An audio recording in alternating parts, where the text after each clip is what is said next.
Welcome to the Bird Cave, where you need two things. You need one of these, and I know a little something about this. Grab your brew, come on in and talk to the fellas. Let's go.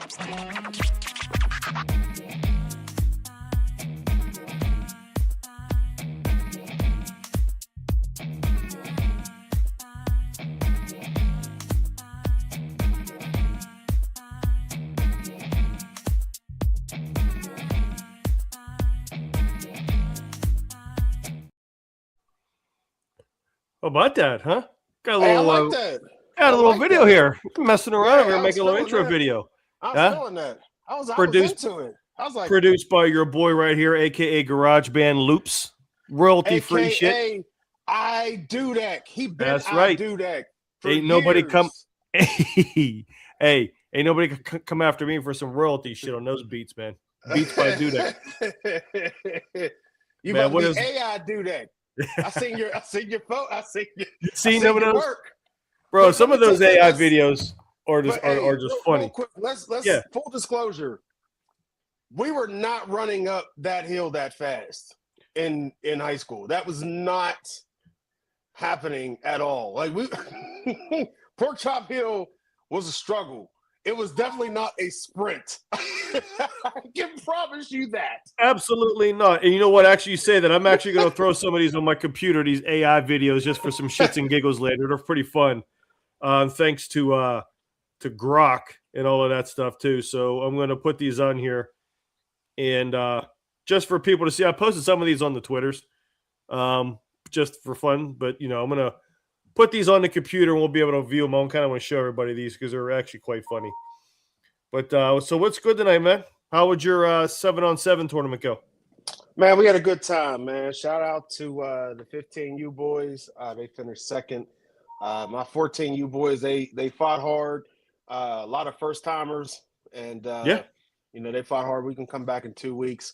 Got a win or two, but when the sudden death hit, they were just kind of deer in headlights a little bit. But we got it all fixed, getting things moving. But Braylon's team, the 15U, they finished second.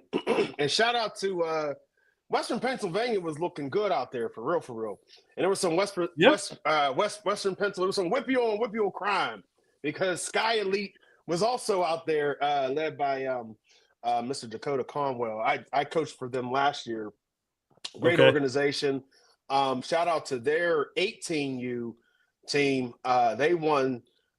They finished first in the tournament. They actually beat PA Elite, and that's the team that I represent. They beat PA Elite in the finals. So shout out to them. Congratulations. Listen, in my book, Western Pennsylvania Dubs are Western Pennsylvania Dubs, man. We all in this together at the end of the day.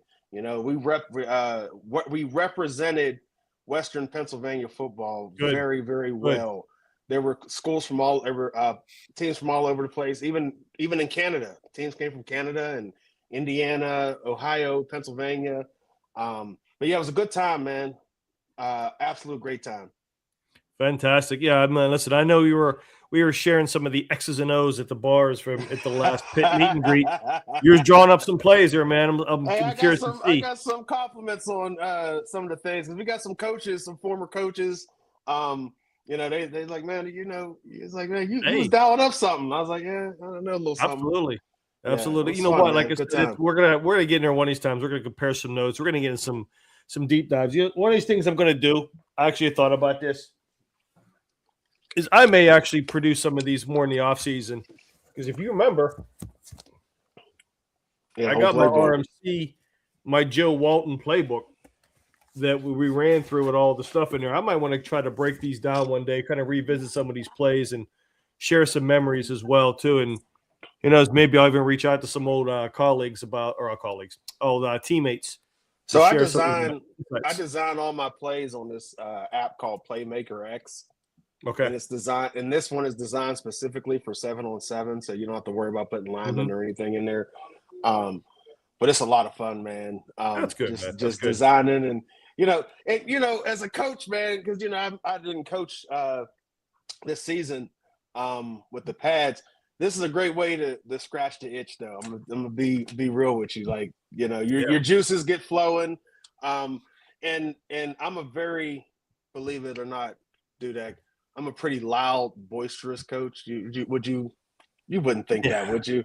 No. But not in a berating way. Oh, no. I don't go at the refs or anything. Passion, brother. It's the passion, and then I'm really celebrating and excited for my boys. Especially when they're making big plays, and we've been working on something, and you finally see it work come to fruition. I can't help but to get excited. I know them other coaches be mad, but I don't even care, man. I just be loud, proud, and I love coaching these boys. They work hard, and they want to learn. That's the thing, man. If you got people who want to learn, it even gets you even more excited. If they feel like they're there for obligation, then it's not the same. But they actually want to be there. They want to learn. They want to compete. They want to be coached. They still, they're still in the innocent stages of football. You know what I'm saying? And that's I think that's the best part. So, so here I'm gonna share 2 of these AI videos now.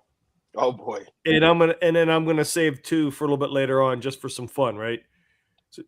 So you're gonna see these side by side, and then I'm just gonna play them one at a time. One of them is GB was reference of. Listen, this AI for all the things that people are scared of and all things, and I get it, but man, they could bring back to life some really cool memories on this. So GB, you can see this is the one GB was talking about earlier. This right here, this is a picture. Now, this is Mr. Wonderful, if you guys have known in many, many episodes here. And this is the rest of us, by the way. I'm not going to brag, but I was ahead of everybody on some of this. I have the photographic proof of I was way in the back. You was like right here, right? I was in the back already asking for my inhaler. I promise you. Hey, who's this? Hey, who's this right here? I promise you. There's somebody right here. I promise you, I was in the back already asking for my inhaler halfway up. There's no doubt.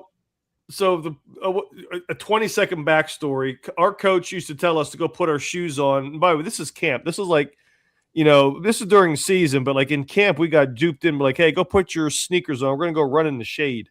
And we were all like, oh, really? We're gonna go run in the shade. And man, they got this steep ass cement incline through the woods up from our high school. And this was called Pork Chop Hill, because you was making your own pork chops, if you know what I'm saying, when you're done with this. But here's what AI does to this.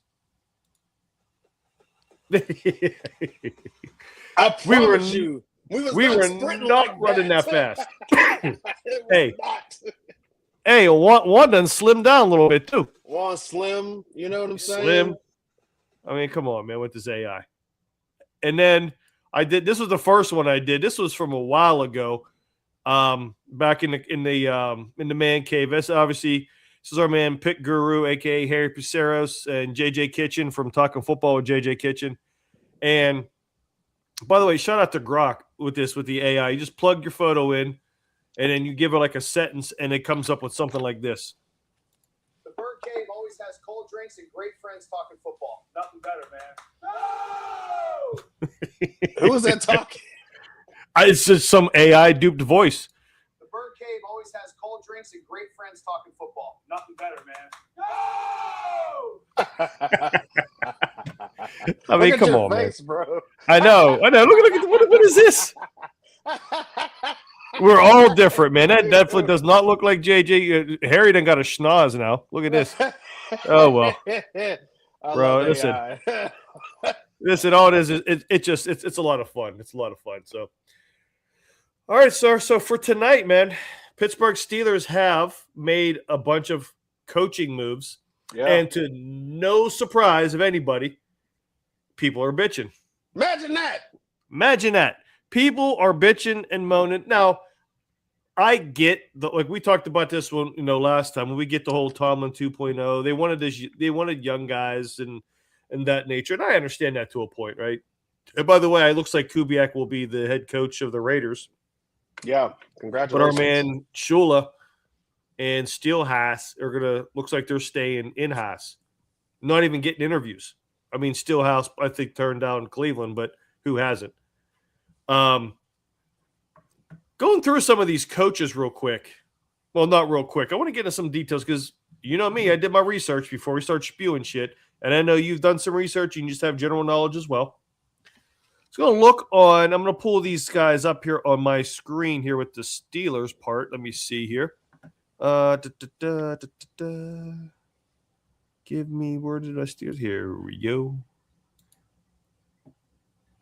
Oh, and we have this is the first time I've seen John. John, thanks for hanging out with us. Hated the hire initially, but I've done more around. If you come around to it, really like the staff so far. And we're about to go through that, John. And I'm in agreement of you. Agreement with you, excuse me. And I'm warming up to it because there's a mix, right? And I can see Adam's with you as well, John. So let me go ahead and put this up. So obviously, Mike McCarthy. We know we don't have to go through him.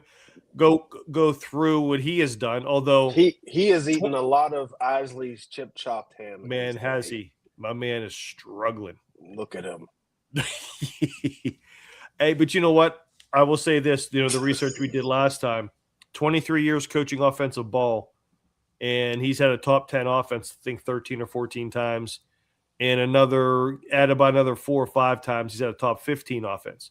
Just look at his QB resume alone. His QB resume alone is who he's worked with, correct? Outstanding. Yes. And not to mention, too, outside of the Hall of Famers that he has played, that he's coached, never forget what that man did with Aaron Brooks in New Orleans. Aaron freaking Brooks, bro. Yes. He was around with Joe Montana. So he was around a lot of players. I mean, so if he hasn't directly coached him, he has seen and obviously been around great coaches, because if he's with San Francisco with the 49ers of Montana, you know that he was around Bill Walsh as well. So he's a West Coast guy, man. West Coast offense dude. That's his roots. You know? And Adam actually has this too. Adam, you're 100% correct. And I want to get GB's thoughts about this as well, because it's seeming like you're having a bigger staff this year. He kind of stole my thunder a little bit. That's exactly what I wanted to bring up. Go ahead.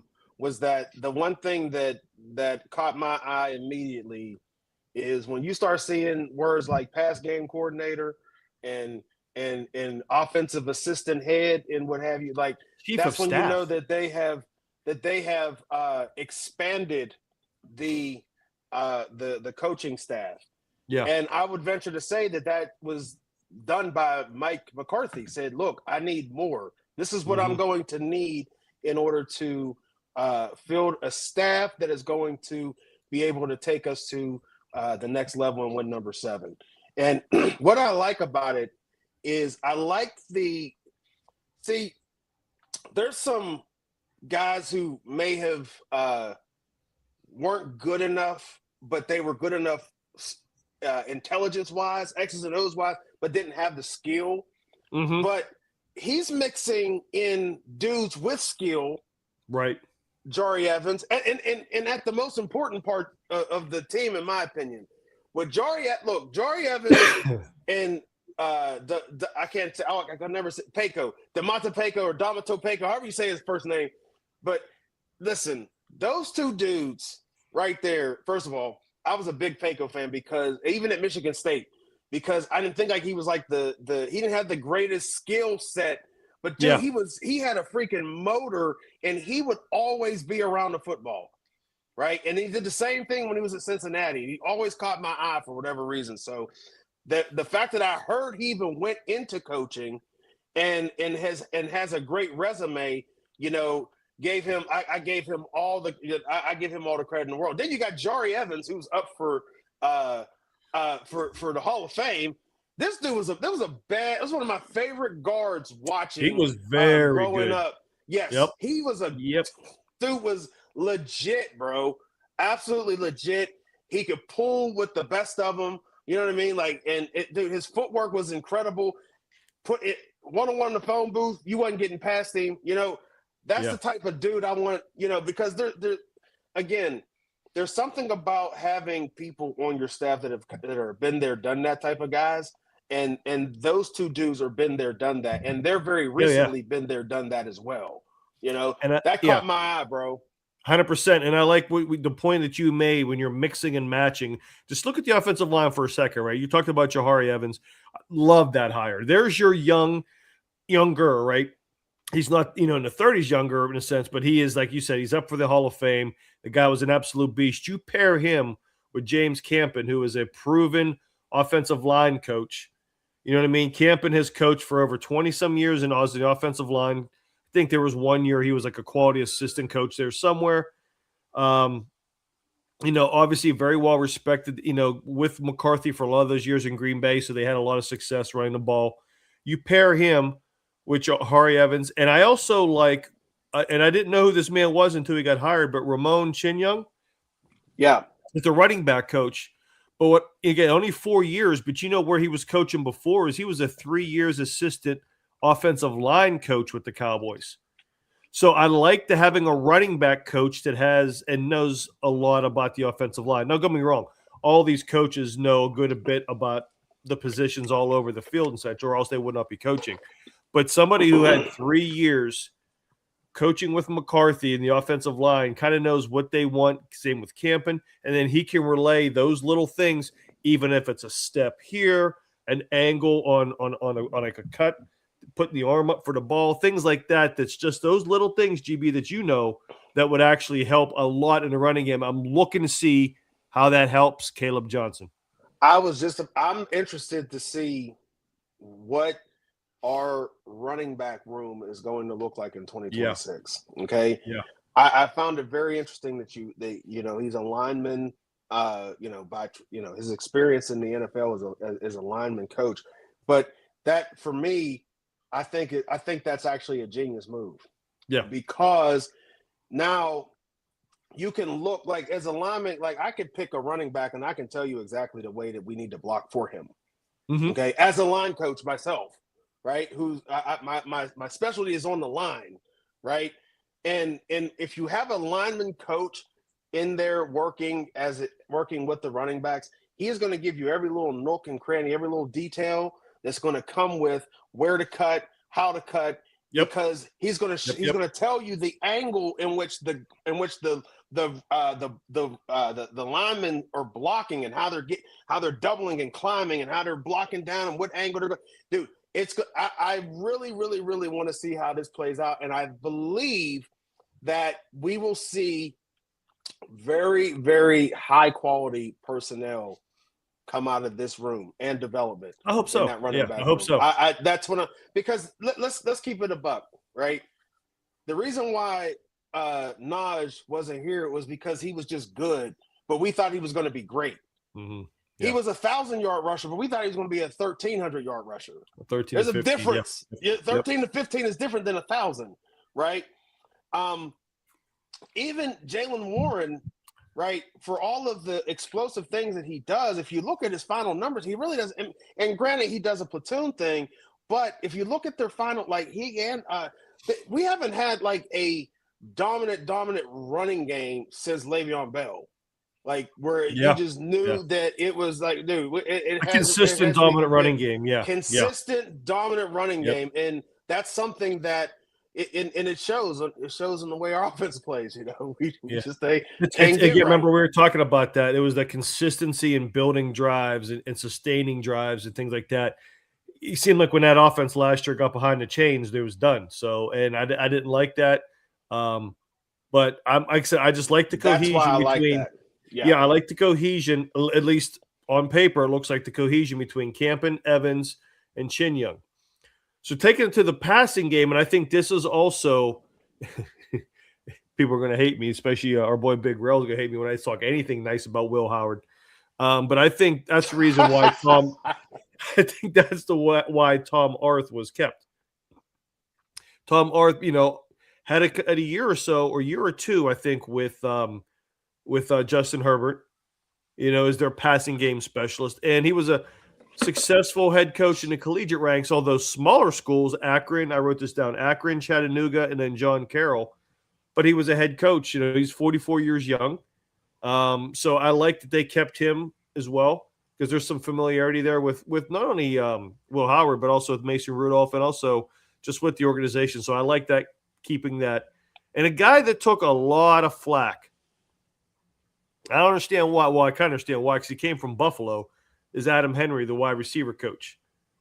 And people were talking about, how bad Buffalo's passing game it was or is. And Josh Allen does it all. But I'm at 2 points about this. The first point is I like how he developed, and Khalil Shakir is a really, really solid wide receiver. Now, Keon Coleman, polar opposite of that, but Shakir is a really good option for Buffalo. But this man's resume, as you see in their 16 years, I wrote this down, right? Wrote it down. He is coached in college because he coached at LSU wide receivers, wide receiver U. But he was a little bit before their heyday, but he did coach Odell Beckham and Jarvis Landry in college. Mm-hmm. By the way, he has also coached both of those guys in the NFL with multiple teams, Odell and Jarvis Landry. He has also coached Anquan Bolden, Victor Cruz, Sterling Shepard, CeeDee Lamb, Amari Cooper, Stephon Diggs, and Khalil Shakir. Those are some pretty good receivers that he has coached. I like what he brings in to take some of these young guys. You're going to have DK, who's really the only veteran. How good can he develop Roman Wilson? Could you see Roman Wilson being a version, not as good, so don't everybody jump down my ass for this, a version of Khalil Shakir I could see Roman Wilson doing. Now, a lot of that depends on Roman Wilson. Is he getting it up here? There's a reason why he wasn't playing. Was it an Aaron Rodgers thing? Was it something else? We don't know, but the talent is there. So I am very curious to see what he does. But I was very impressed with Adam Henry's resume. Yeah.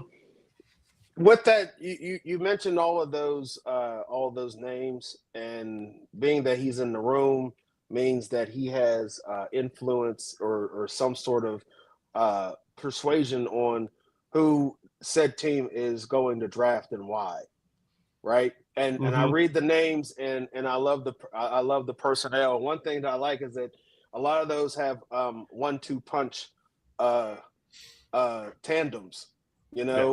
As you said, Landry and Odell Beckham together.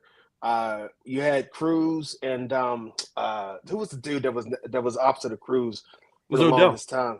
Was it Odell? Before Odell, though. There was another dude before Odell. I'm not sure, but because Cruz was there when Odell made that catch, and he was a rookie and stuff. Yes, but Shepard was there for a while, and I don't know who the other guy is. You think about those tandems, right? Those are some formidable groups. And even when CeeDee Lamb came in as a rookie, there was who was with him at that time. They had a nice group. It was Gallup. Michael Gallup. Yep. Michael Gallup, yep. And then Amari Cooper came in, and then he left. Yeah. So I mean, think about it. Those are, again, I said it once. I'm gonna say it again. I'm very interested to see what they do with the personnel in 2026. It's not going to look anything like I don't believe it's going to look like anything that you've seen coming out the last 5 to 7 years since Ben's been gone.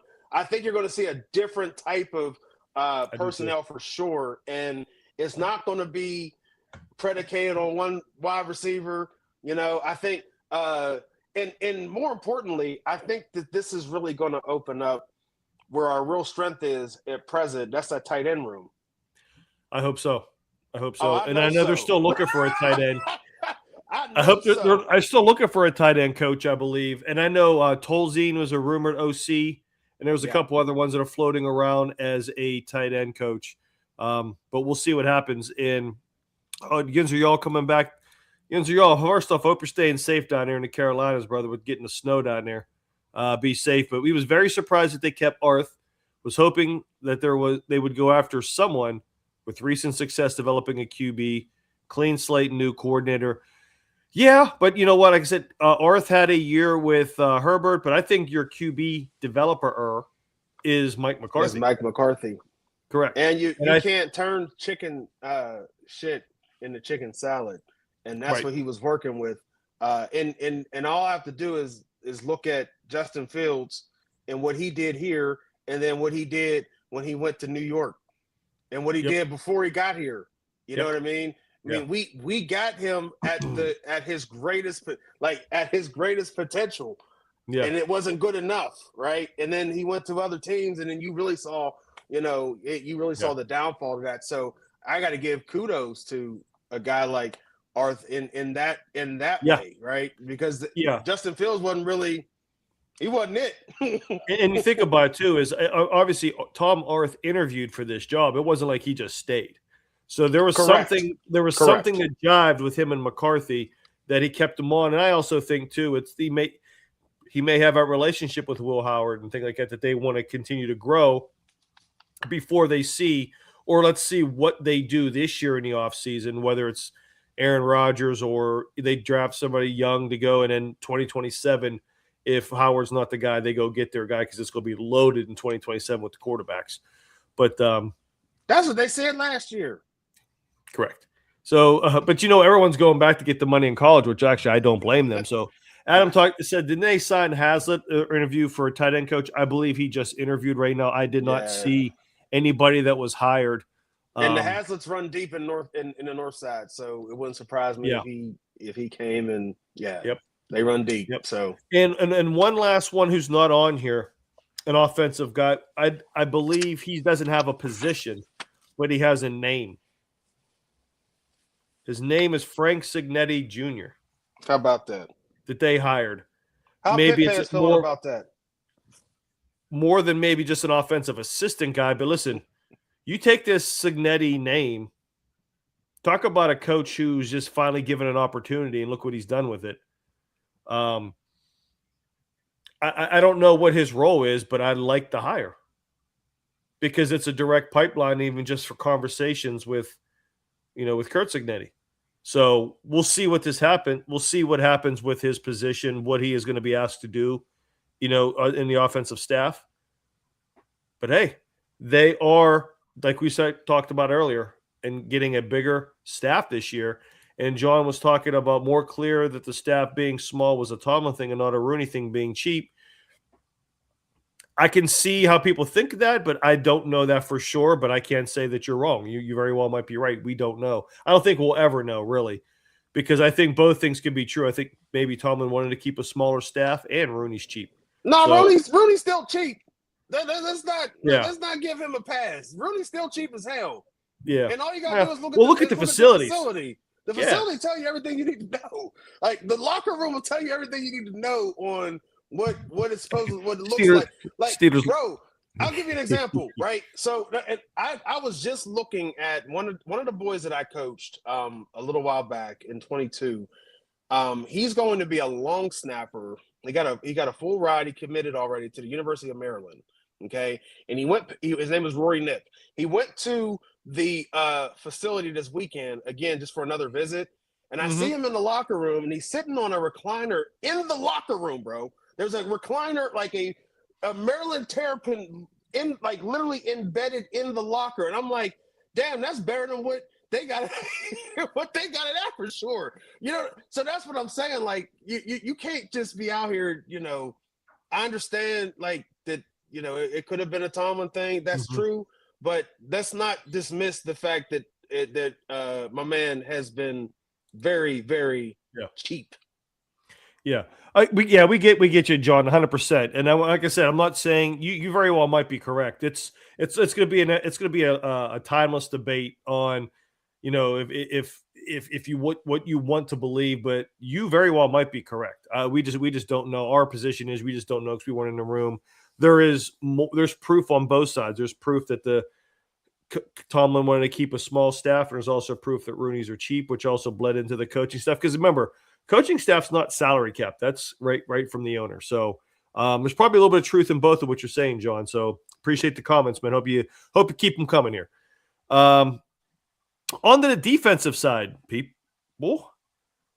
Patrick Graham, defensive coordinator. Now, I knew of this coach, obviously, but I did not know much about him. Okay. I know people, last week we were talking about Raheem Morris, who I believe is now he accepted a DC, I believe, San Francisco. Yeah. Anthony Weaver, actually, which was a good hire by Baltimore, we'll see, is the Ravens defensive coordinator. I was talking about Jim Leonard possibly, but he's staying on with the Broncos. Again, just throwing names out there. So, but obviously Patrick Graham has history with one Mike McCarthy. Right. People will look at this and, he'll say he was the Raiders defensive coordinator for the last handful of years, and like automatically thinks he sucks. And I beg to differ. Mm. And I was listening to a few Steeler insiders, and as well as one of the NFL GM / analyst, if you want to call him, that I trust his opinion on, and they were talking about Patrick Graham. Mm-hmm. What I like about him is he doesn't necessarily mold specifically to one scheme. He is pretty much scheme agnostic. He'll go 4-3, he'll go 3-4, depending on the personnel he has, which is something that I do like. Now, again, hearsay. I don't know this for a fact. But what I do know is in 2023, the Raiders had the 15th best defense, 12th versus the pass, 21st against the run. In 2024, they had the 15th best defense, 15th against the pass, 13th against the rush. And last year in 2025, they were the 14th best defense, 14th against the pass, 17 against the rush. Mm-hmm. And I want to bring up this. I don't know if I can make this bigger. I thought you wanted to bring up Ric Flair. No. Woo! Hey, look at the names on the defense from 2023. Yeah. Take out Max Crosby. Right. You got Spillane. Okay. You got some Marcus Peters. Okay, a little bit, right? Okay. So that's 20. It's a lot of people that were cast-offs. Correct. There's a lot of cast-offs on this name. Here's 2024.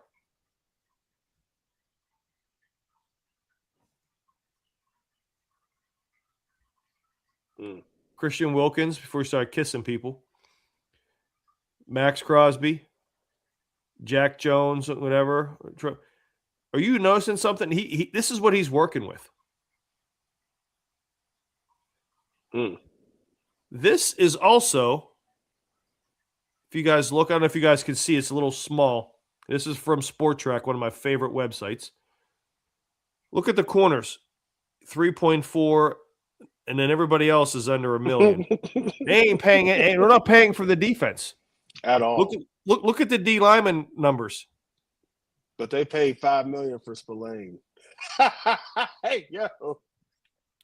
Right? Look at the edges. Okay, Spillane, right. Right? Look at the linebackers. Okay? These are not big name. They're not investing a lot of money in this defense. And they spent more money on the kicker. They spent more money on the kicker, bro. So my thing is, they're not spending jack on anybody, and he still produced that, by the way, with offenses that are pretty putrid. So I'm encouraged. I'm not sold saying this is going to be a top flight defense, right? Because there's going to be a little bit of growing pains, I believe. But I am sold on the potential. Because he's got a lot better players here. The core that's here. Let's see what he does with the secondary. That's what I'm curious about. But, GB, what are your thoughts, and what did you know about Patrick Graham before he came in? And then I want to tie this into Jason Simmons, and we'll move on. I knew absolutely nothing about him. Okay? Flat out. All right? However, just giving me the information that you just talked about right now, bro. Yep. I will tell you this. He obviously does a whole lot more with less. And I always feel like this team should have a top flight defense because of the amount of resources that they've invested, draft capital and dollars, right? So I expect him to turn this into a top flight defense because he's been given, a pretty top flight defense. So yes, I do expect him to be better than Terrell Austin, 1,000%. And I don't even know if that's even Like for some, that's probably not even a good, like that's not even good enough to be better than Terrell Austin, because there's a lot of people who wasn't really feeling that. So yep, Yinzer, you're all 100% correct. I mean, we know more. We've joked about it a few times this year where the defense has played 2 or 3 extra games a year at times with our offense, just about of the snap count. So I think it's very, very impressive. And I've heard, and I listened to, again, my radio show on the series that I love, again, because they're not about the hot takes or stuff. They're really just about ball talk. And the reputation that Patrick Graham has around the league is he's a very, very intelligent man. By the way, I believe he's a Yale alum. A very intelligent man that is very bright with the X's and O's and kind of thinking forward and everything with his schemes and such. So like I said, I'm very excited to see what they'll do, is specifically starting with the draft. What was his role with New England? I just picked up on that. I'm looking on there. Do you have that note? No, let me just do this real quick. So he got some rings under his belt, huh? Doesn't, by the way, just so people are watching, it doesn't take long to do this before you guys anybody spews nonsense on the internet. That's called, but they don't have self-control. Research. They don't have self-control though. Linebackers coach. He was the linebackers coach for 3 years, for a long time, actually, 2009 to 2015. Linebackers coach. Let's talk about it. Graduate assistant with Notre Dame. Look, this is a hell of a resume, by the way. So he was there when Gerard Mayo was there. He was. He coached Gerard Mayo and them. That'd be Miami Dolphins D coordinator, defensive coordinator. Yep. He's cut his teeth a lot. And the fact with New England, he's. I like this hire a lot. The more I do research. Yeah.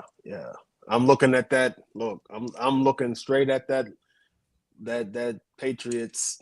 Mm-hmm. And I know what those defenses were about, and how, and again, if you really think about it, those guys he was doing more with less then too, because they didn't have like the greatest dude. There was like Mayo, and then you had a couple other dudes, but there really wasn't like a huge. Malcolm Butler is a prime example of that. Yep. Now he wasn't there when Malcolm Butler was there, but I'm just saying, like they didn't really have too many dudes other than. Go ahead. He's got plenty of tape from New England. Ching. No, like I said, I'm pretty impressed with that. So, going back to this, and we're gonna kill this little picture here. You know what? This is a good question, Mark. Hopefully, move TJ around. Let me see. I got to get back up and get your comment on screen here. Is he willing to move TJ around? TJ willing to do it? I hope he's willing to do it, because I'm looking at someone like Max Crosby, who he has coached the last couple years, and he's gotten a lot out of Max Crosby. Now, Max Crosby is a different player than TJ, but he's gotten a lot out of Crosby. I'm hoping he could do similar things with TJ Watt. And Mark, to your point, I hope TJ is willing to move around, and hopefully see more packages with TJ, Highsmith, and Herbig on the field at the same time. I think you will.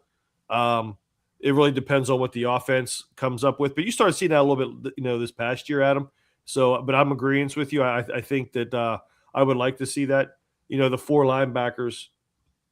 There's really not necessarily a middle linebacker or one middle linebacker with a 2-4-5 alignment or something. So I do like that. So I'm the same with Patrick Graham.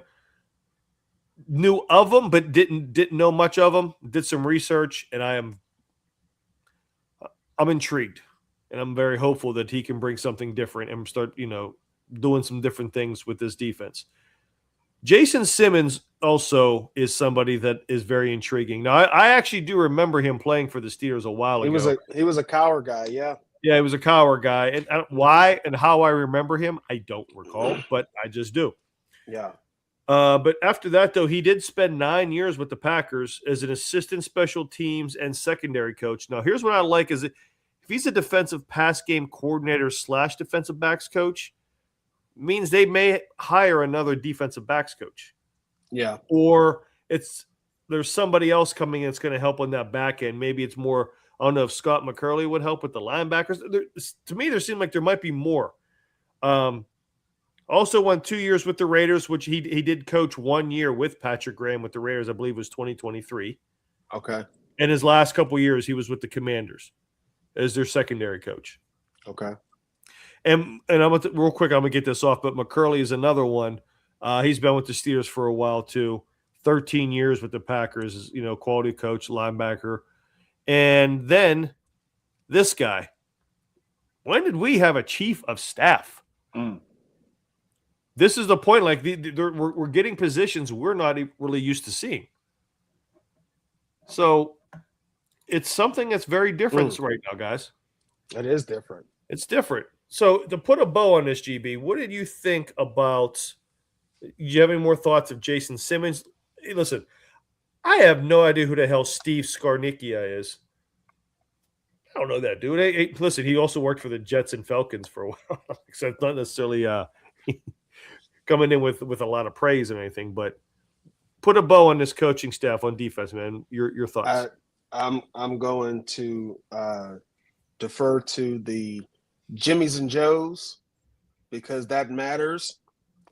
So I'm more interested to see who they bring in personnel wise and who they developed who's already on the team. That's how I determine whether a staff is doing their job or if they're not. I can't really go by names because they didn't coach the same team they're going to coach in 2026. So it's always going to be a difference. So I got to see who the Jimmys and Joes are. And then we got to look at that. And then we have to see how that plays, into it. Now, I'm optimistic because of the personnel that we still have on the team. And we're missing just a few pieces, quarterback, but we're missing a few pieces, Piece. Other than, WR2 we've been talking about for how long now? And then, a lot of people want to look at another corner. Even though I loved what James Pierre was doing last year. But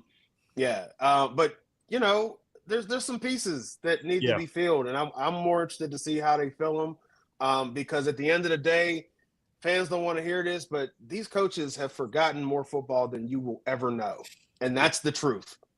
And it's the Jimmys and Joes that execute the X's and O's, and if they're not executing said X's and O's, it doesn't mean the coach didn't dial it up right. It means it wasn't executed right. There's a difference. Trust me, as a coach, I promise you, that's exactly like. And on the flip side, coaches don't always get it right as well, right? But they get it right the majority of the time. I promise you that, right? It's the execution that comes with it. So again, put a bow on it. I'm more interested in who they bring in, what the personnel is going to look like in 2026 with the coaching staff, and then I'll be able to come to a conclusion on how I feel about the staff. Yep, 100%. You got the support for Mark as always. Again, good point, GB. Yinzer, y'all put a bow on this here. Saw a lot of post-game interviews last few years. TJ and Cam looked defeated, said they had no answers, seemed like they did all they could not to throw Austin under the bus. And I do have a feeling that, and PQ was doing a lot of that read between the lines type of comments about the scheme, about the calls on the defense. And, I think that was definitely, there's a reason why, regardless of if Tomlin would have been here this year or not, that, the DC was not going to be here next year. Correct. But I digress. So he's gone, so we don't need it to talk about it even further. Now we've talked about the coaches, and we'll revisit this again as the coaching staff becomes complete. But let's start talking about 2026. Right now, all we know is the current roster. Who is going to be here contractually? Doesn't mean they're going to be on the team. Just means they have a contract. Correct. What are you guys doing? And now I would love to hear everybody and in the chat weigh in with what is your first move that you're doing with a player who is under contract from 2026? And I'm going to give you guys some parameters because I know these are coming. If you want to trade TJ Watt before June 1st, Get ready to eat $30 million and then only save $12 million of cap. Not gonna do it. I don't want to hear that the Dolphins cut Tua and are eating $99 million. That's why the Dolphins suck every year. Okay? That part. Trading Highsmith before 6-1. There goes the balloons. Jeez, oh man. Adam, you're 100% correct. We will get to that in a second. Trading Highsmith will have 11.3 million of dead money, saving 8.9. Here are two that are very interesting. Well, actually, three. Well, actually, I'm gonna go back. Trading DK, 24 million of dead money, saving 7 million. Okay, even though the cap's going up, okay, you can move them, but it would not be smart business to move them. Not at all. Maybe another year or so, but because of their contracts. Highsmith, a little bit easier, but TJ and DK, in my opinion, are unmovable because of their contracts. Patrick Queen, 3.86 million of dead money, 13.3 million of savings. My question is, who you going to get at middle linebacker for that kind of money? Jonnu Smith. Nope. 3.8 million of dead money, 7 million of savings. Bye. And I say that, and I was the dude that gave him all his flowers when we first signed him. I was so happy. And because you know what? I would get rid of him, and there's a lot of some good tight ends in the draft coming this year. You could get like in the mid rounds and still run that 13 personnel. Here's the no-brainer to me. And John, you definitely John's hitting it right now. I'll bring your comment up here because you hit 100% correct on this one. And here's why. With Jonnu, Jalen Ramsey, dead money, trading before June 1. And it's also, by the way, it's the same if they cut him too. 0 million of dead money and 19.5 million of cap room. That sounds like a business decision to me, bro. I think that's a no-brainer. I love me some. I love that dude, but let me tell you something. Yes. He was here because of Tomlin. 100%. So he ain't coming back anyways. Yeah, I mean, it'll be very easy. And by the way, those numbers are the same because sometimes when you trade versus release, sometimes those numbers will skew a little bit. That's the difference. Now, here's an example for people that are going to do the research, and I would want to see this because if you trade TJ after June 1st, you get 32 million of savings and 10 million of cap hits. But the problem with that is, go look what it does to 2027 books and 2028 books because he still owed a lot of that signing bonus. So again, I think who thought that we would ever say this? It sounds like the Steelers are stuck with TJ. Right? Imagine that, dude. Imagine saying that. But no, because that's exactly what the hell I was saying a year ago. I did not want them to give that boy that money because I knew he was going to go downhill. And this is not a knock on TJ. It's just what happens sometimes. And when you play with that type of intensity, right? And that type of explosion, like your body's only going to be able to give but so much coming from that outside. And he's not and I hate to be the bearer of bad news, he's not the greatest athlete out here. Okay? He's just not. That's just the reality. He's just not. And his hips are starting to fail. Are you guys not paying it? He is slowing down. He's been slowing down. Shakira. Bro, hips don't lie, baby. Hips don't lie. His hips are starting to fail. He's slowing down. And it was a prime example. And I say this stuff hating to be right about it because I did not want to be right about it. I wanted him to prove me the fuck wrong. And he didn't. And that pisses me off. Right. But he's slowing down. Yeah. And I hope that maybe with the new era, it may give him a rejuvenated because he does. Because he looked like he was slowing down physically, but also mentally too. They look like the body language wasn't always the TJ Watt-ish, in my opinion. Okay. Yeah.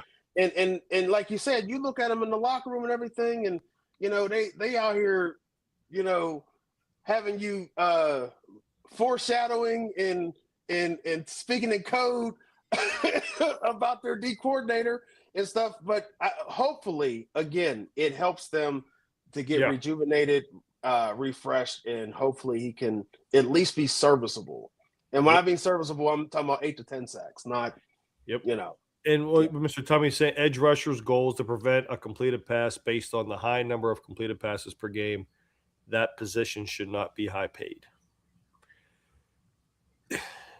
Yeah, I mean, but it's an impact from a scheme perspective, though. But you do have a point, Mr. Tommy, 100%. Ramsey laid some frame-changing hits, no one else back, so they have to find someone similar. Lots of other teams will have cap casualties. 100% correct. There very well could be not even a scheme fit on their Yins or y'all, but listen, Ramsey had a great first impression at the end of the Jets game in week 1. So, yeah. And, he had a pick. He had some other good plays. So I like I got you game-changing, not frame-changing. But yeah, there's some players out there. What up, Big Rail? And this is one guy we'll talk about, Brisker. Yeah, from Chicago, Penn State guy.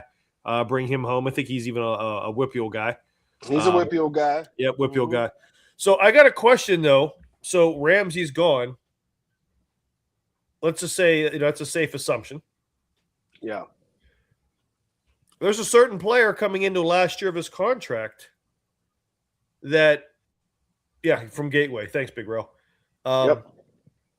Is there a player, CB1, Joey Porter Jr., is it going the last year of his contract? Are you giving him a contract extension? Hell yeah. Before you say hell yeah, and I'm kind of agreeing with you, here are the parameters. Yeah. I'm going to say it a second time. Shit.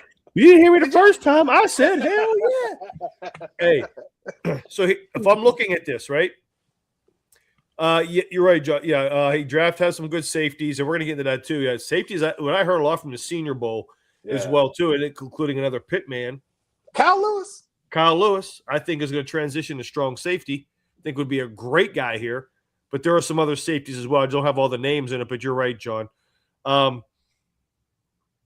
Look at these top 5 to 6 contracts for cornerbacks in the NFL. I got it right over here.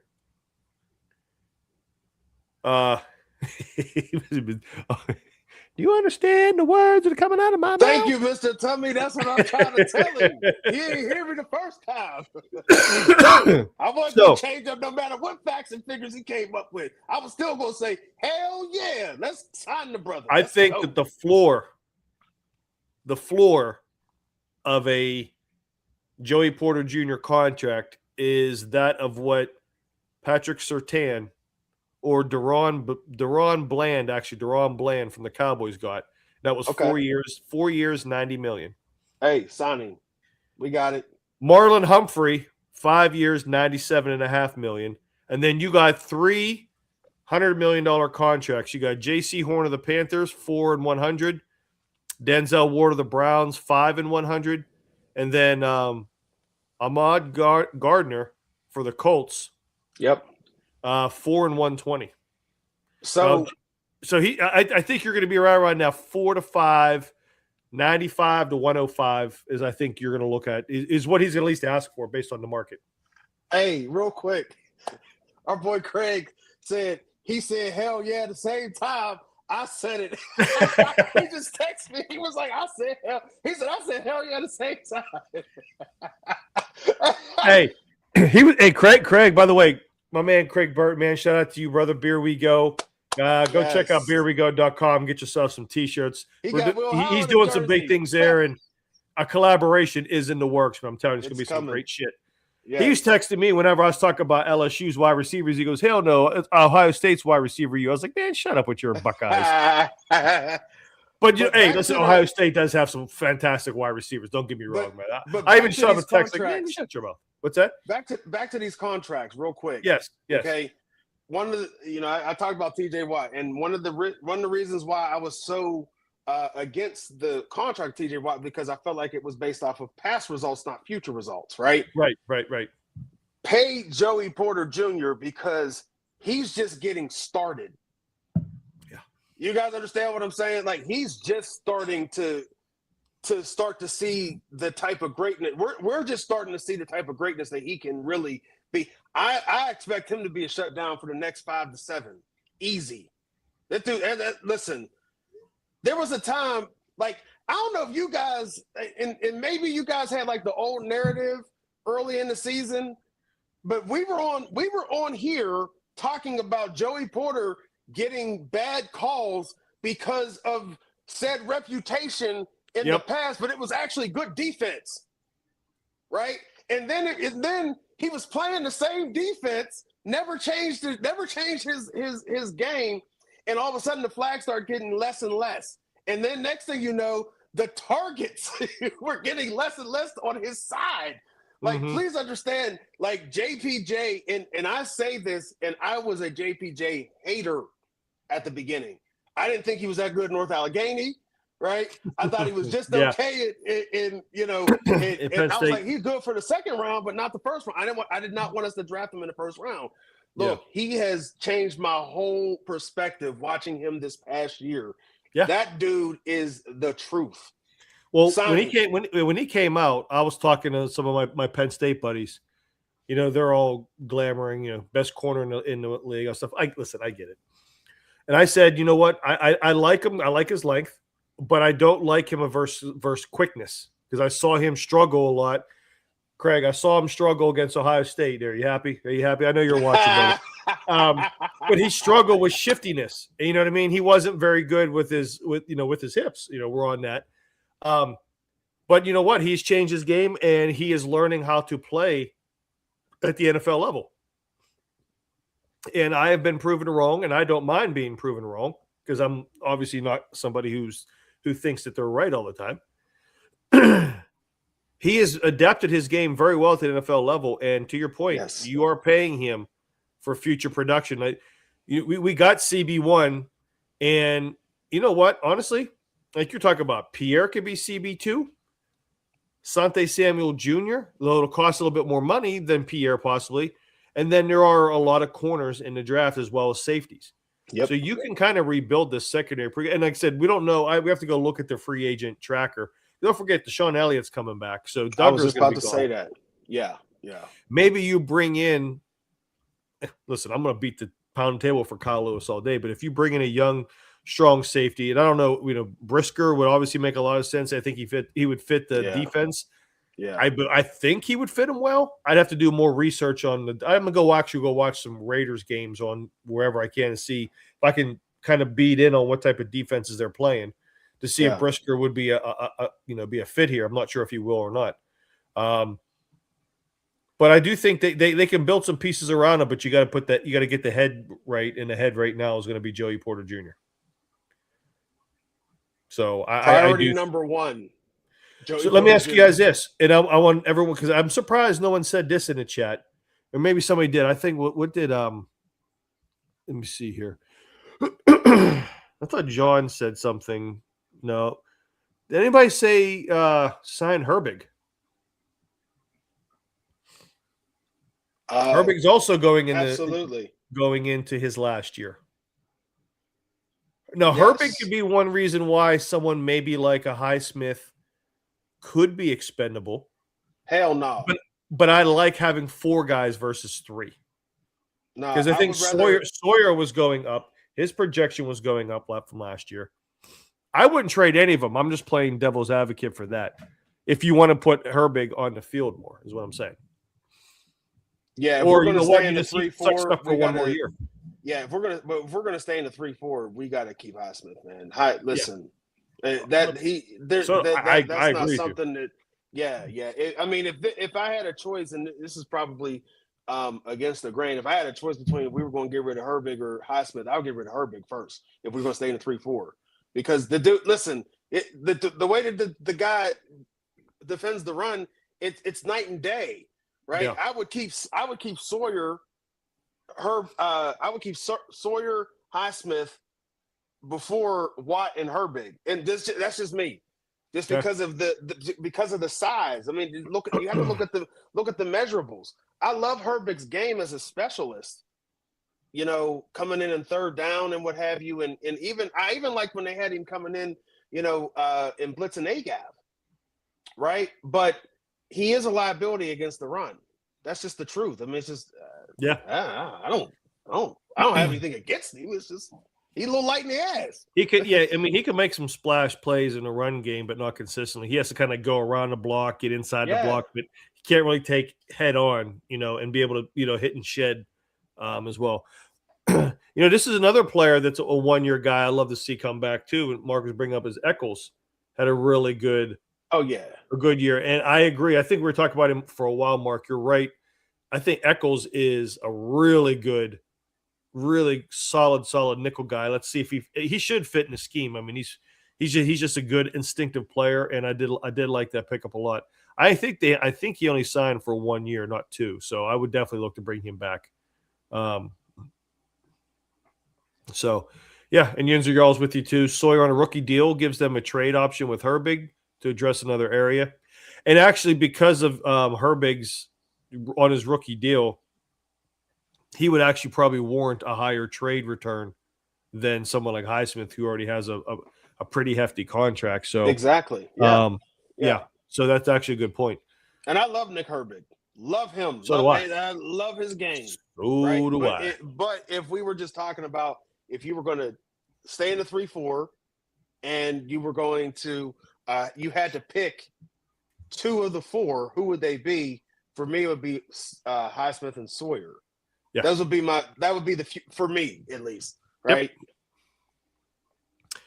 So, a lot more to come on this Steelers roster.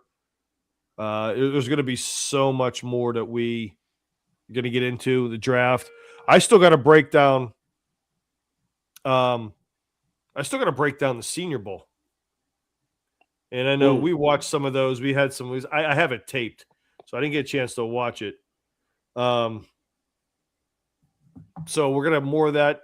See where they as the moves come in. We'll revisit that every week.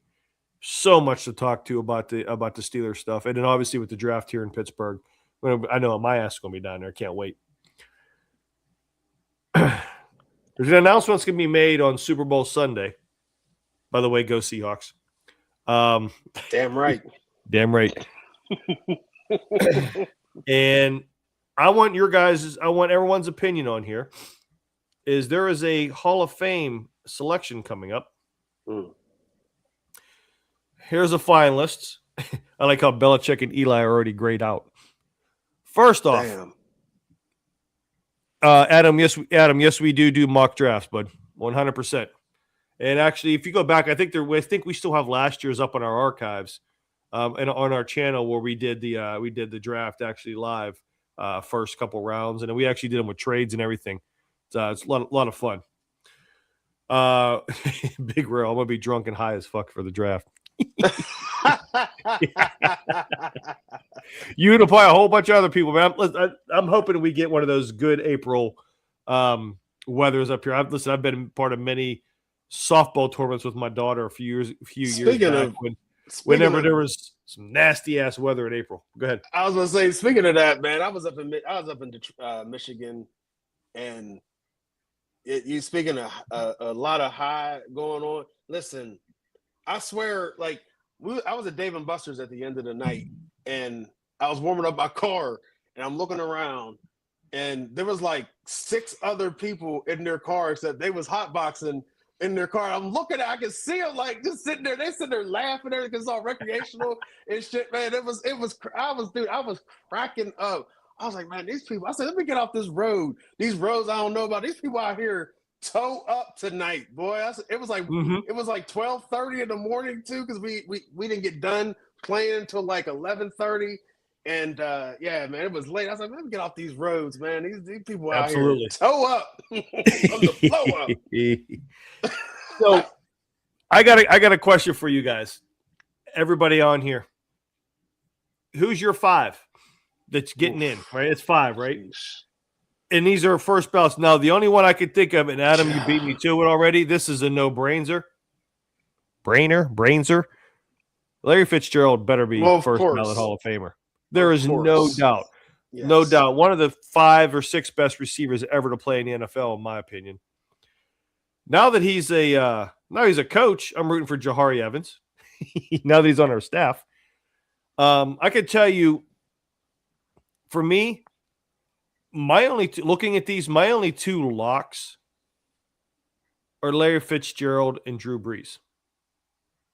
Because here's my criteria. If you're in the Hall of Fame, and by the way, I think the Hall of Fame itself has kind of watered down what it means to be a Hall of Famer, in my opinion. Mm-hmm. If you either were one of the 5 best players at your position during when you played, at least for 3 years, you changed the game in some form or fashion, right? Mm-hmm. And if you were a big-time clutch player. Mm-hmm. I do think that the first 2 have to be there for 3 to mean something, but I think that's it. Now, you're going to weed a lot of players out, but that's what the Hall of Fame should do. Yeah. Right? So, to me, looking at that, Drew Brees and Larry Fitzgerald, I think, are the no-brainers. I honestly, and I get the whole Belichick thing, and I want your thoughts on this, but Fitzgerald and Drew Brees, for me, are the only ones up here that I think are worthy at all. So I got to go with – I got one more, actually. I got 2 more. And I'm going to go Roger Craig as my third one. I wouldn't go Roger Craig. But I will tell you where I would go. Okay. Because these 2 – it's kind of like they were like these tandems reminded me so much of Jerry Rice and John Taylor. Okay. That was Isaac Bruce and Torrey Holt. Greatest show on turf. Torrey Holt was a bad mother shut your mouth on that turf. Yeah. And he was clutch as well. And he was actually better, in my opinion, he was actually better than Isaac Bruce. Okay. I'm gonna just throw it out there. Like he was a better route runner, yeah. And the same thing with Reggie. Dude, Reggie Wayne was so flipping good, bro.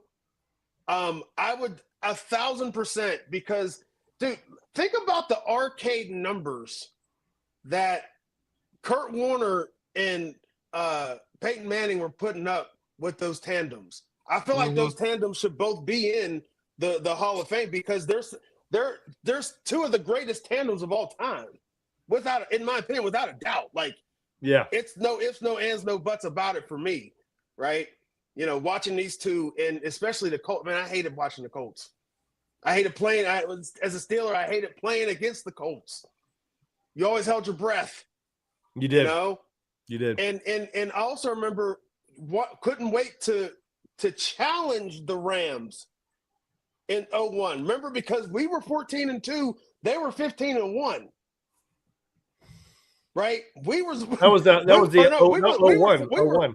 Yeah, we were 14-2 with either 14-2 or 13-3. It was 13-3. With Cordell, right? And they were 14-2. That's right.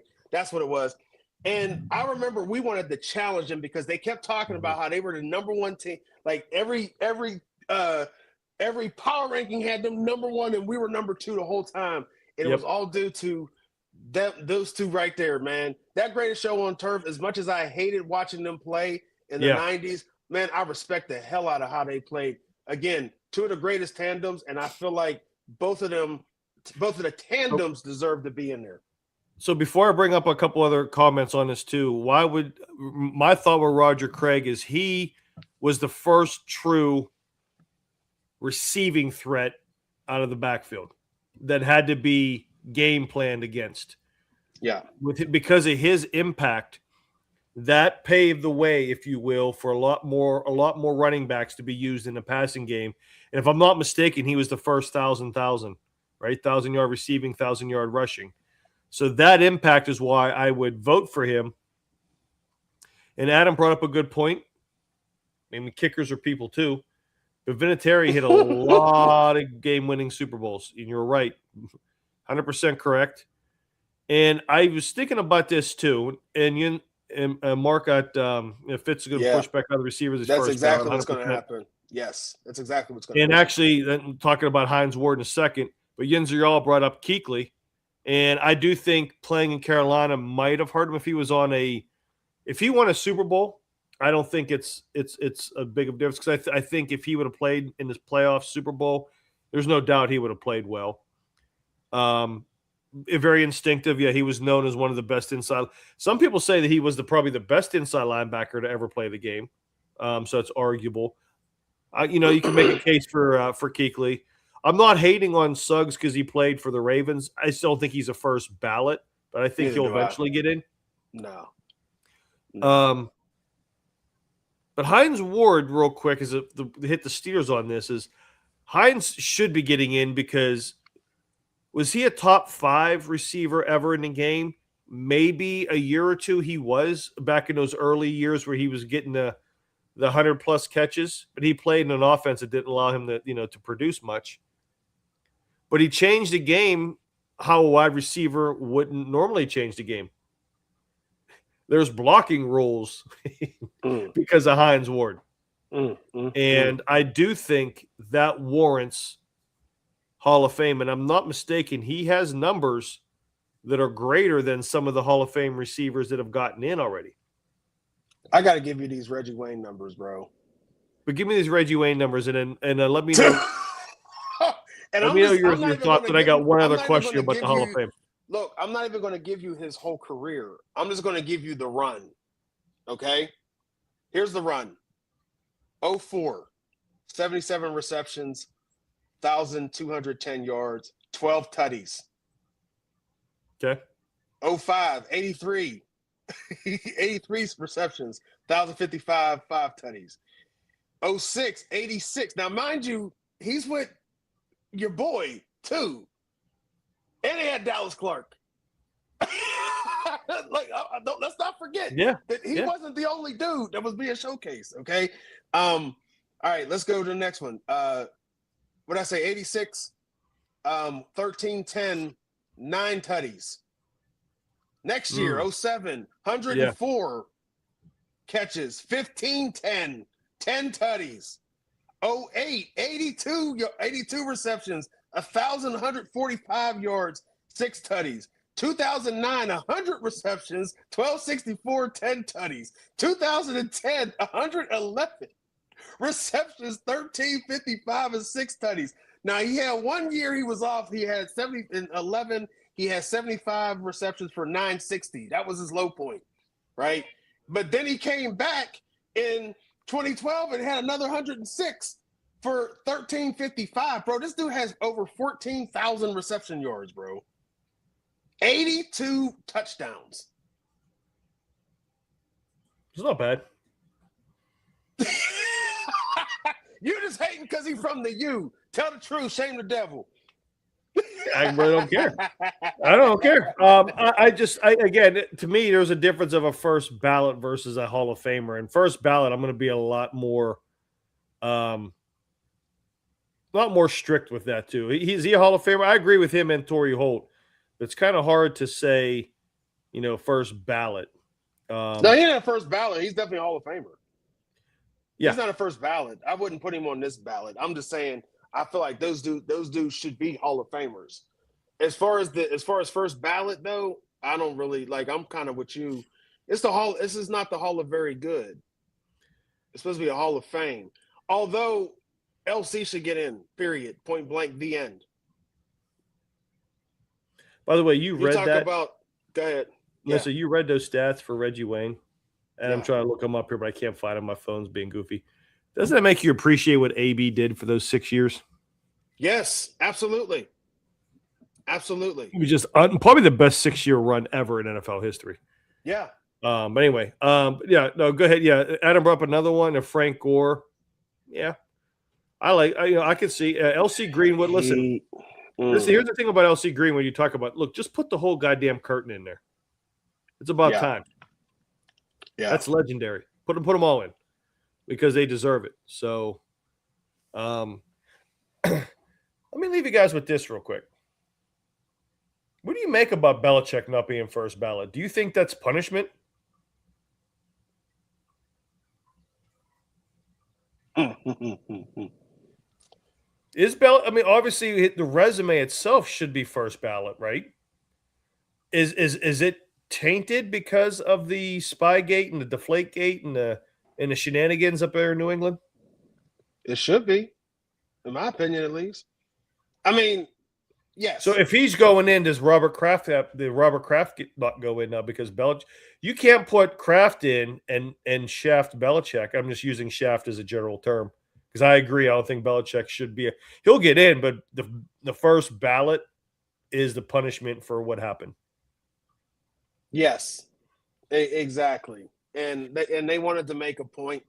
And I think that the Hall of Fame committee also wanted to say, hey, we ain't forgot. Yeah. There's some You petty know, ass. it kind of got swept under the rug and the evidence was destroyed and all that. But at the end of the day, people still haven't forgotten about the cheating. I don't know. Ken Anderson doing up there? There's a hall of pretty good. Yeah, I don't even know, bro. I don't know either, man. What's he said? Now the guy. Oh, Mark was saying here. Now the guys on the bottom are listed in a separate category as senior candidates, coach, and contributors. Right? Yes. Think that's. Yeah, I think you are correct. I don't know about Roger Craig would already be that too, but you might be. Yeah, I think you are correct. I think you are correct, Mark. Yeah. Roger Craig's been out the league for a while now. Oh yeah, 100%. We just old. LC Greenwood's kind of been out of the league for a while too, but yeah, Kenny Anderson do something like in the front office or coaching for a little bit too. I think so. Yeah. So my 5. I've gotten swayed a little bit here by some of the chat here. So I'm gonna go Drew Brees. Yep. Luke Kuechly, Larry Fitzgerald. You know what? I think I might go Frank Gore. Frank Gore's consistency is Hall of Fame. The longevity is worthy of. Yes. And honestly, and even more so because remember he couldn't stay healthy in college. No. And then he got to the pros, and all of a sudden he could do. Next thing you know, he was like freaking Wolverine. Yeah, that's right. Ken Anderson was a Steelers quarterback coach for a while. Thanks, Mark. Ooh. So Drew Brees, Frank Gore, Luke Kuechly. Yeah, I'm not really feeling any of the linemen. No, I mean Willie Anderson was a beast. And listen, was he a Hall of Fame beast though? I don't know. Listen, I'm not going to sit there and say Jahari Evans just because he's now a Steelers coach. I mean, enough with that. Yeah. Like, and I guess it's because I think when I think of Kevin Williams, no. When I Darren think of Woodson, no. I'm sorry. Go ahead. No, you're good. When I think of Hall of Fame Bengals lineman, I think of Anthony Munoz, and I'm like, all right, well, and granted, he's like that, but that's the Hall of Fame. That's what you're supposed to be. Correct. Right? And when I think of the Saints in the Hall of Fame, I think of Willie Roaf, who was one of the greatest tackles of all time. So yes. Ari Evans, yeah, he was good, but he wasn't like that's what I'm looking at. This. And honestly, I hear you what you're saying about Reggie Wayne, and on that whole row of Wayne, Kevin Williams, Jason Witten, Darren Woodson, Marshall Yanda, I don't think any of them, or you know what, it should be like Hall of Fame is like those are for your unicorns, right? They're special players. I don't know if I'm putting any of those in. Is it 5 or is it 7? Is it 5 plus or is it 5 plus one on the bottom row? I would make an argument that if Reggie Wayne didn't have Marvin Harrison by his side, his numbers would be so much more ridiculous than what they already were. Yeah. And Dallas Clark, bro. Come on, man. Dude. Do you remember the twos we had to go up against with that Colts offense, bro? Edgerrin James, dude, I used to hate playing them. Hated. And Reggie was Reggie was so freaking good. Let's put it this way. I would take him over Torrey Holt. I would do that. Because Reggie and I felt like, yeah. I just don't think they're gonna. I also don't think they're gonna be two receivers. No, not this year. And not this year. And you're not taking Larry Fitz off this list. But I guess my point is, I don't think that any of these other guys are Hall of Famers per se. Like they gotta wait. They gotta wait for a minute. Yeah, they gotta wait. I mean, even Reggie can wait a little bit. Like he can take a. I mean, for real. I think I'm with you. And the Kuechly thing, makes sense. Yeah, but the longevity still matters to me. It's like the Terrell Davis situation. You know what I mean? Like longevity still, and I understand it was injury, whatever, but longevity still matters to me. And by the way, LC Greenwood's getting in. Fuck it, he's getting in. He's a Steeler.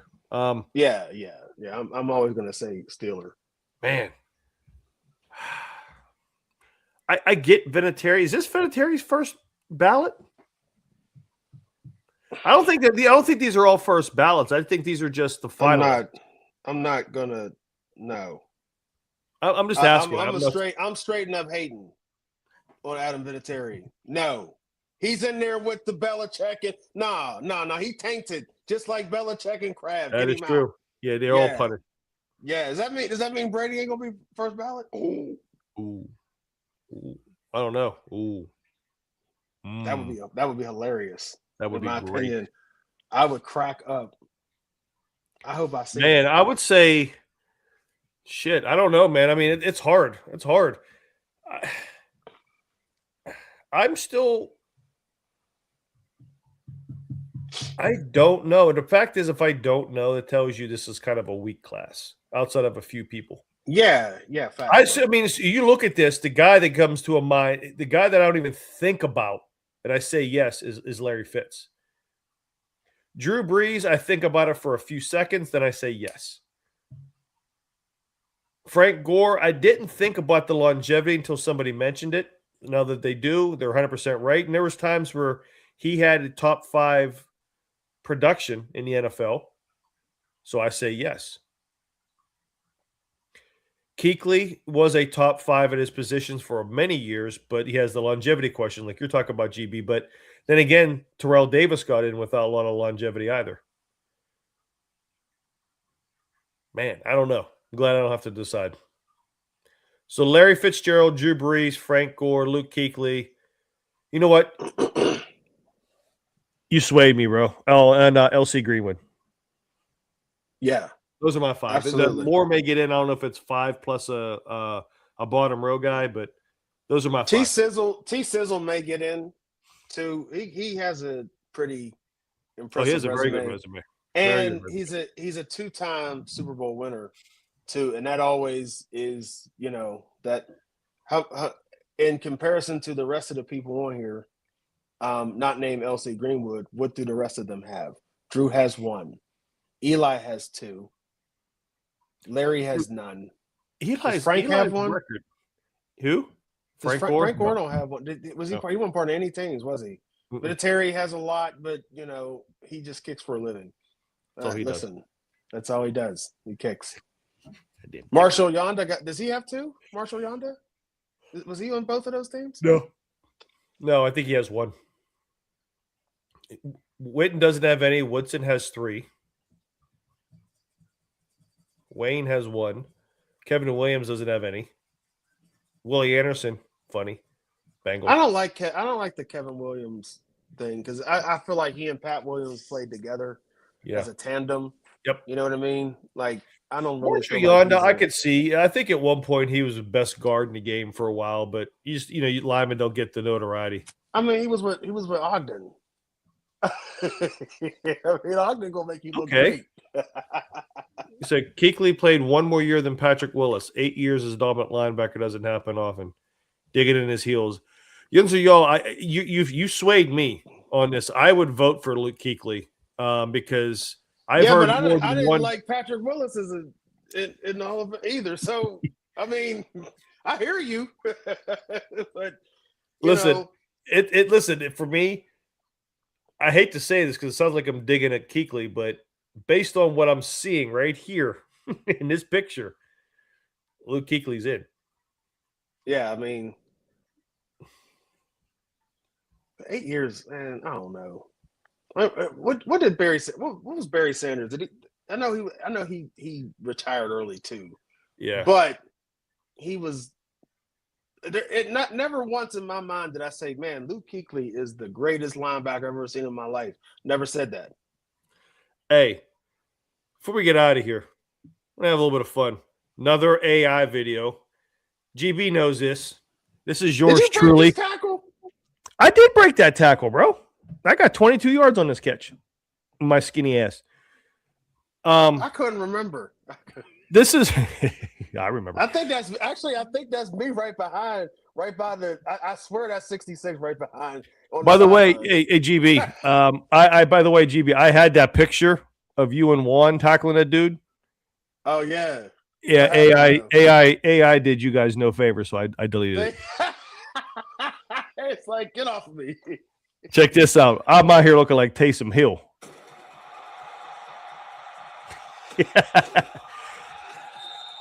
Hey, bro. And Leonard Marshall running the wrong damn way. Oh, wait. What's with the? Hey, bro. What is with the logo though? What did they put on the helmet?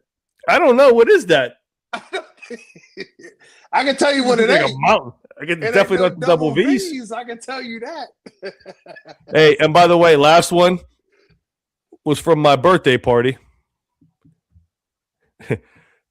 My man Jeff and Larry, aka Lars, and Bavakwa in the background here. I just hit play, and I just typed in Bird Cave Rocks. The Bird Cave rocks! Yeah! Hey, bro, they be getting your face.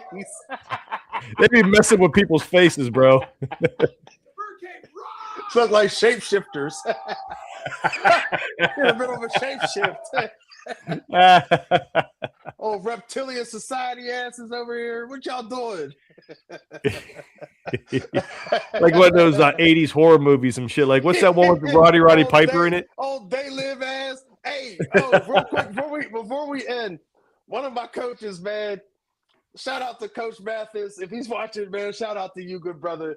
He had the boys in the taking a knee, and he was doing the little pregame speech, and he was like, "Fellas, we're here to kick ass and chew bubble gum, and we all out of bubble gum. If you know where that comes from, then you can rock with me. If you don't know where that comes from, exit stage left." Came here to kick ass and chew bubble gum. Chew bubble gum, and I'm all out of bubble gum. You definitely. I was cracking up, man. I said it with him too. I thought we all out of bubble gum. Man, that's one of the one of the lines that lives forever, bro. No matter what. You know what? There's probably people that speak that line and don't know where that comes from. But don't even know where it comes from. Yeah, is what it is. Yeah. Oh man, had a good time with you guys. Everybody here, GB. Where can everybody find you, brother? Man, you can find me out in the communities. Find me out in the communities, but you can also find me on the socials as well, right? At your_boy_GB on YouTube. And you can also find me on Twitter is on uppity_Yinzers. Hey, Craig, we need to have a meeting. You see this? I need to get this all switched up a little bit. Yeah, hook a brother up. We need to upgrade it. Yes, sir. We're gonna do that. Maybe gotta come to the studio and put some things together. Just saying, maybe some 13 personnel or something. No, we'll see. 13 personnel. That's right. Hey, listen. I want to say part 2 of the meet and greet is official. Let's go. So I'm going to let JJ and Pick Guru going to announce that probably tomorrow. There were some technical difficulties on last night with JJ stuff. If he gets, I believe he has something scheduled. I don't think I'm going to be able to make tomorrow. I got some plans with the wifey, but if he goes on, it's his place to announce it. We have the flyer done. but I want him to announce it. We're definitely going to give people a little bit of time to plan. So if anybody wants to come up from out of town, but episode 2 of the Pit meet and greet is official. So details coming out very, very soon. And we hope to see everybody back. And we also hope to see people who we have not seen, as well. And we have some, as an FYI too, we have some Bird Cave ones happening in the background. And we may even film some of these, at least partial of these as well, just to give it a little bit of flavor. So we got at celebration stuff with Bird Cave and a few other local places around here. My man Craig was working the scenes for us and helping us out, putting the feelers in, and we're going to put some stuff together here in the next couple of weeks. This will probably be right around the April time frame. It's going to take a little bit longer for us to put together what we want to do. But again, it's just another opportunity for us to, meet people in person, especially if those who are local. Hopefully the driving won't be too much. And we'll see, maybe in the summertime, we'll do a little bit more when people might be able to travel and do some stuff. So, but hey, follow the Bird Cave on X at Bird Cave. If you remember, like and subscribe this channel. We are on the road to 1,000 subscribers. We got to get there this year. We got to get there by June. Let's get there early so we can really grow this channel. Yes. Grow it fast. Let's go. Let's go. Tell a friend and tell a friend. And have that friend tell somebody else. Don't be a hoe. Share the show. Yes. Golf outing and some brisket. Yinzer, y'all, you are speaking our language. Yeah. I'll drive the cart, though. I can golf a little bit. I just don't know where the hell the ball's going. I can brisket. GB and I can both do some briskets. It was 100%. We could definitely do some briskets. Definitely. Oh, yeah, I can brisket, bro. You know what the funny thing is about getting those? I was going to say one more thing, and I completely forgot, but it's irrelevant. Oh, the Bird Cave is now on TikTok. TikTok. Let's go. If you're on TikTok, follow the Bird Cave. I'm just going to post some random shit on there. Some of the stuff is going to be repeat from the channel, but maybe to bring some other audience with us. But yeah, we're on there. Why not? You're going to piddle fart around there for a little bit. But until the next time, we will see everybody back here next Monday for the live. And we'll have some videos maybe posting throughout the week. But again, appreciate everybody. Let's go golfing and get some brisket, huh? Appreciate everybody. We'll see everybody next one. Take care. And we'll talk to you soon. End this shit, man. Peace out.